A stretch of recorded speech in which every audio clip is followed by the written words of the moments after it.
Hey guys, welcome to the video. My name is Dan Ryu, and in this video, I'm going to show you guys 3 effects that you guys can do in Premiere Pro and After Effects to level up your sports videos. So, without further ado, let's get into the video with the first effect. So this effect is called the Echo Effect. I accidentally found out this effect while editing a video for a track and field recap video, and I ended up actually really liking this effect. So to get started, is you guys want to select the clip. Once you guys select the clip, click on effects and then search up echo. Once you search up echo, it should be under video effects and time, and then drag and drop the echo onto the clip, and it should look like that. So now what you want to do is you guys want to change the echo operator to maximum, okay, and then change the echo time to -2.4 or -2.5, whatever looks better. I prefer -2.4. Then you guys want to change the decay to 0.6. If you guys are wondering about the other 2 values, the starting intensity and the number of echoes, the value that works the best for me is 1 and 1 for both. So this clip pretty much works best with clips like this. Pretty much the echo is just the earlier part of the clip, and pretty much they mix together to create a cool effect like this.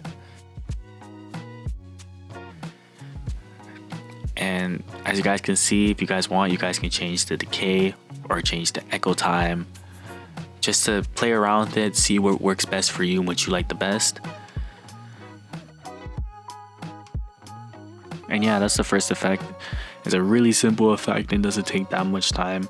It really only took me about 2 minutes, and I was moving pretty slow, just messing with the values and showing you guys. And yeah, I'll show you guys the next effect.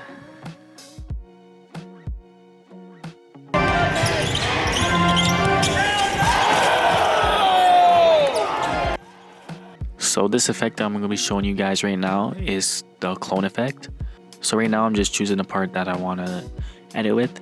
So now what I'm going to do is I'm going to choose where I want to do the clone effect. So pretty much I want my clone effect to happen right about there.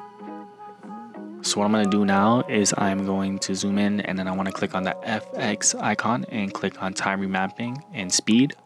And then I want to grab the pen tool and click on the part where I want to slow it down. So I'm going to put it on 2 parts of the clip, and then we can see as you click on the arrow again and you want to scale, you want to bring down that line in between the 2 lines we use with the pen tool to slow it down.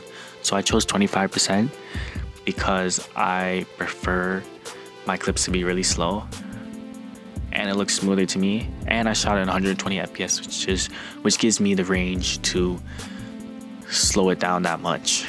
So what I'm gonna do is I'm gonna render it so I can show you guys what the clip looks like. And yeah.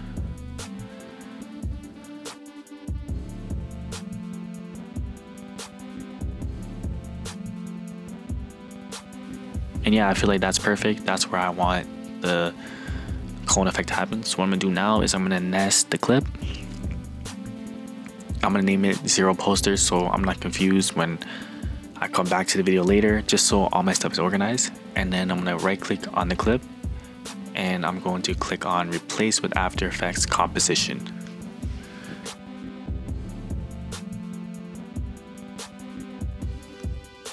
So after you guys open up After Effects and have saved the composition, you guys want to click on the clip and then duplicate it once. I accidentally duplicated it twice. So what I'm going to do is I'm going to shorten the clip. I'm going to pretty much just work with the clips that I want to clone. So pretty much I just want to work with the part that I want to clone. So I'm just going to shorten it to the part where he's in the air. It makes it easier to work with. Well, for me it is. So with the clip selected, you guys want to go to the top left of your screen. You're going to see icons and you're going to see a person with a pen tool. You want to click on that. That is your rotoscope tool. And if you click on this clip, it will bring you guys to a screen on your right, or open a screen, and you guys can start your rotoscope. So now you just want to trace over what you want to rotoscope, and if you do not like what you rotoscope or you want to delete something, you can press Alt and left click, and that will delete what you don't want to rotoscope. So pretty much it's left click, drag, pretty much you just tracing over. So now I'm gonna fast forward it and I'm gonna rotoscope the athlete.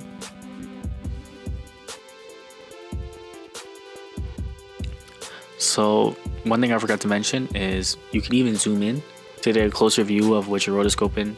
It's gonna look pixelated and everything, but it'll allow you to see closer and have a more detailed look at where you are rotoscoping.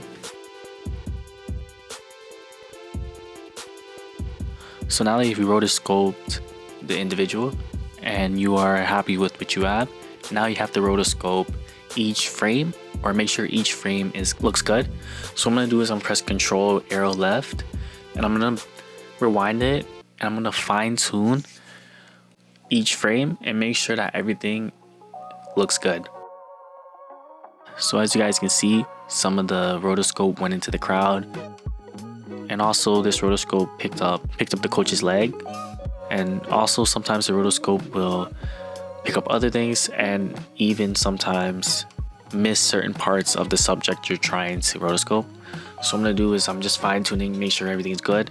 And yeah, pretty much you guys are gonna have to go through every single clip and make sure everything's good. So once you're happy with your rotoscope, what you guys want to do is, you guys can see on the bottom right there is a button that says freeze, or you can't really see it on my screen, but you guys can kind of see like a little icon.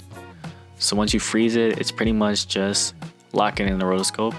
And what I'm gonna do is I'm gonna isolate the top layer, and you can see that it cut out the background, and it just has the part that you rotoscope. So what I'm gonna do is I'm gonna click on the arrow and duplicate the layer that I just rotoscoped twice. So once I have duplicated, I can click on the layer and then press P to get position. And you guys can see that when I move it left and right, there is another layer. As you guys can see, there's another layer which you guys can move around behind the subject. So what I'm going to do now is I'm going to feather the edges of the rotoscope. So pretty much it just softens the edges. So what I'm going to do is I'm going to press the eye on the background to not show it, and then I'm going to turn up the feather enough where the edges are softer and you guys can see all the hard edges and everything looks smoother. So now with the second layer selected, you want to go to the effects and presets and select the glow effect under styles. So now I want to drag the glow effect to both the second and third layer, which is behind the original layer. So now what I'm going to do is I'm going to click on the eye on the top layer so that we can see the second and third layer, so it's easier to work with. One thing I forgot to do is actually rename the layers. So what I'm going to do is I'm going to right click it, and I'm going to click on rename, and I'm going to do it for both. I'm going to rename the second layer left and the third layer right. So now that I have renamed the layers, I'm going to change the glow colors. So on the glow colors, you guys want to change it from original colors to A and B colors. And then for color A, I'm going to do a light blue. And then for color B, I'm going to do a light blue too. So this is for the third layer, which is going to go to the right.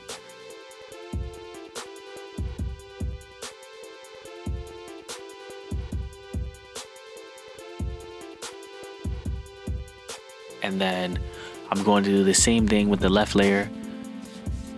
I'm going to change the colors to light red for this one.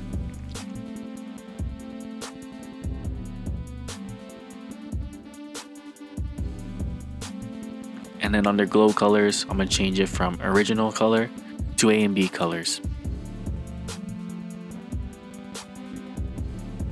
So what I'm going to do now is I'm going to click on the left layer and press P for position, and I'm going to move it to the left 100, so from 960 to 860, so that it's just by 100 and it feels more proportionate.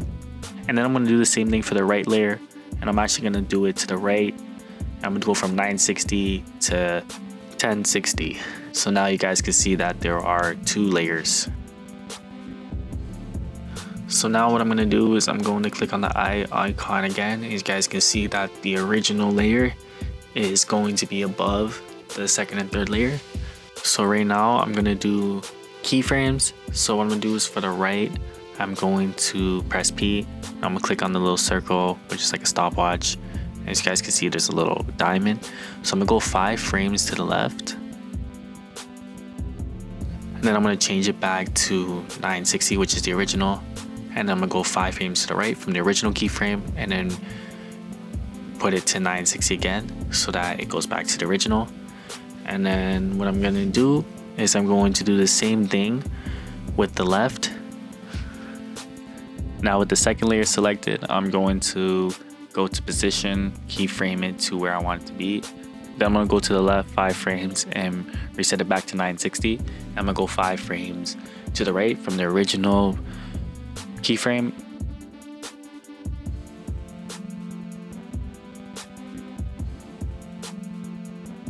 Bring it back to the middle. As you guys can see, it clones, but it's really fast, and I don't really like how it doesn't flow really well. So what I'm going to do is I'm going to actually move the 2 keyframes to the left.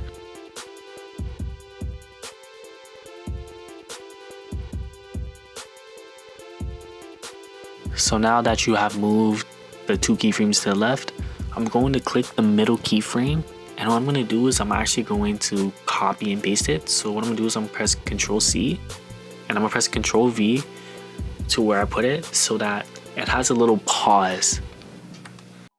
So yeah, that pretty much looks cleaner. Pretty much what you can do now is you can play around the keyframes and until you like how it looks. So what I like to do is I like to have it so that the clone effect freezes and then goes back. So what I'm doing now is I'm going to do the same thing for the right layer. So pretty much what I'm going to do is I'm matching the keyframes with the left keyframes. So I'm just using the blue line to match everything and make sure everything's around the same axes so that things don't look unproportionate or things don't look a little off. So I'm making sure everything kind of goes around the same time. So once all your keyframes are where you want it to be, what you want to do is select all the keyframes, right click it, and then go to keyframe assistant and easy ease. And you guys want to do it for both of the left and right, just so it's more of a smoother effect. So now that all your keyframes are figured out, what you want to do is go to the effects and presets again, and you want to search up the glitch effect. And then under immersive video, you can see the VR digital glitch. That's what you want to choose, and you want to apply it to both layers. So pretty much I usually add the glitch effect to my clone effects because I feel like it adds more detail and it makes it look cooler. So this is actually, so if you don't want the glitch effect and you prefer it to be more just a clear clone, you don't have to add this, but I'm gonna add this for the sake of the video. So if you guys want, you guys can play around with the settings in the digital glitch effect. But what I'm gonna do is I'm gonna use distortion rate. So with the middle of the clip is selected on the third layer, I'm gonna press on a little circle with the time, and I'm gonna go 5 frames to the left. I'm gonna type in 0, so just to get rid of the distortion, and then I'm gonna go 5 frames to the right from the original subject and press 0. Don't worry, it's not gonna look even, so don't worry, it's a glitch effect, so it doesn't have to be perfect. If you guys want, you guys can go to the effects and change up the keyframes. So what I'm gonna do is I'm gonna click on the arrow, drop down arrow on the layer to effects, and I'm gonna click on the drop down arrow again on VR digital glitch, and I'm gonna click on the drop down arrow for distortion. And then what I'm gonna do is I'm actually just gonna copy and paste the effect or the keyframes onto the left layer 2, just so both of them have the same glitch distortion. So one thing I don't like is I don't like the red and blue outline. If you like it, it's okay, you can leave it. But what I'm gonna do is I'm actually going to click on the layer, going down on the drop down, and then go to transform, and then change the opacity to 50. And I'm gonna do it for the same for the left layer, just so that the outline is not as thick and it looks more like a clone, because a clone is kind of see-through. And as you guys can see, this is what the clone effect looks like. So what I'm gonna do is I'm actually just gonna exit off of After Effects and save the composition. And as you guys can see in Premiere Pro, this is what the clone effect looks like.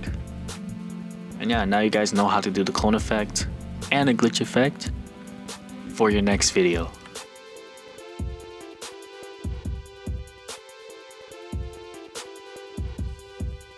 So now I'm going to show you guys how to do the Saber Effect in After Effects. If you guys ever notice how people do like a little fire outline or a little glow outline of something, this is how they do it. So what you guys want to do is you guys want to right click the video and you want to nest it, and then what you want to do is you want to right click it again and then replace it with the After Effects composition. So before we start editing on After Effects, you guys will need to download the Saber plugin. It is 100% free, and this is what we've been using for the video.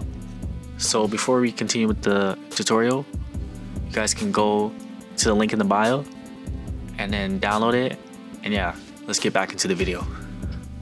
Once you have saved your After Effects composition, what you guys want to do is you guys want to duplicate the layer. So after you guys duplicate the layer, what we're going to do now is we're actually going to mask the ball. So what we're going to do is I'm going to click on, you see where the square is? I'm going to hold that and I'm going to choose the ellipse tool, and then I'm going to make an outline of the ball by dragging the arrow across the ball. And you can see there's little vertexes or points that you can drag across the ball. So what I'm going to do is I'm actually just going to double click one of the points, and then it's going to have a white square, and then I can expand points of the circle to fit the ball.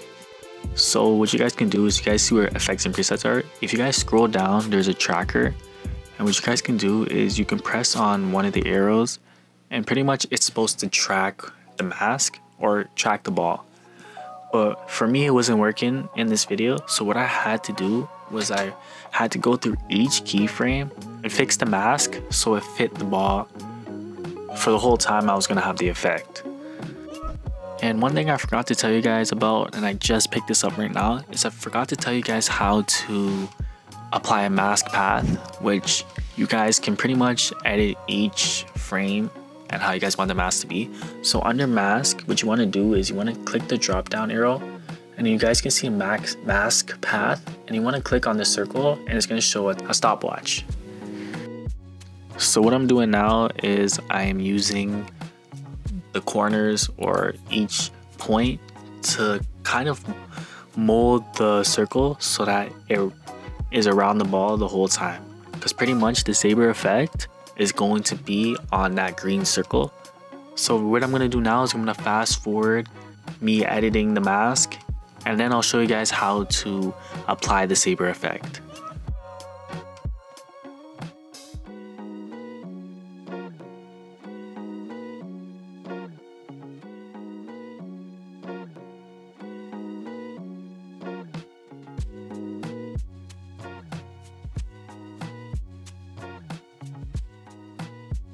So now that I've applied my mask and I am happy with how it looks, I'm going to go to effects and presets, and I'm going to search up the Saber effect that we just downloaded. So what I'm going to do is I'm going to apply the Saber effect to the top clip or drag and drop it. And then what I'm going to do is I'm going to go down to render settings, and then on render settings I'm going to go down to composite settings, and I'm going to change it to transparent. So it's going to remove the background. So now what you guys want to do is you want to go up to customize care, and you guys want to go to core type and change it to layer mask. So what it's doing now is the Saber effect is going to be on where the mask is. So right now it's on the ball, and as you guys can see, the ball is glowing. Well, the outline of the ball is glowing. Now that you guys applied the effect, we can change the glow intensity either down or up. We can even change the glow spread. Pretty much it's up to you guys what you guys want to do. You guys can play around with the settings, see what you guys like the best. So what I'm going to do now is I'm actually going to change the type of Saber it is. So the one I'm going to select is probably Wormhole. I like this one a lot. You guys can play around with the different Sabers and see what you like. So now what I'm going to do is I'm going to click on transform and change the opacity. So I'm at a keyframe. So what I'm going to do is I'm at a keyframe to the start of the clip, and I'm at a keyframe close to around the start, and I'm gonna change the keyframe at the start to 0 and the keyframe that is more to the right to 100 so that it fades in. And I'm gonna do the same thing on the right side of the clip or towards the end of the clip, but opposite so that it fades out. So what I'm gonna do now is I'm gonna exit After Effects and save it. And as you guys can see, this is the final product. Now you guys know how to do the Saber Effect. And yeah, that concludes the video. I hope you guys learned something new, and I hope that you guys can use these effects in your videos. If you guys want more tutorials like these, drop a like and hit the subscribe button, and let me know what you guys think of these videos. And yeah, I'll see you guys in the next video.